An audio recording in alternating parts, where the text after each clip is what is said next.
Yo, this is crazy. So usually I was like, okay, I'm gonna go for my walk or my run or something.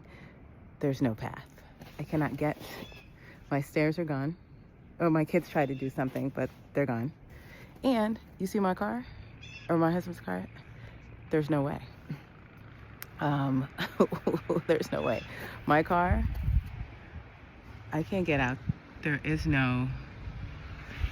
So, we're in our own little island of snow right here. Yo, the post office, shout out to the post office. Y'all are still doing it. This is gonna be interesting, but I'm gonna get my workout on by shoveling today. I'm shoveling, so I am so tickled by just the absolute absurdity of this storm.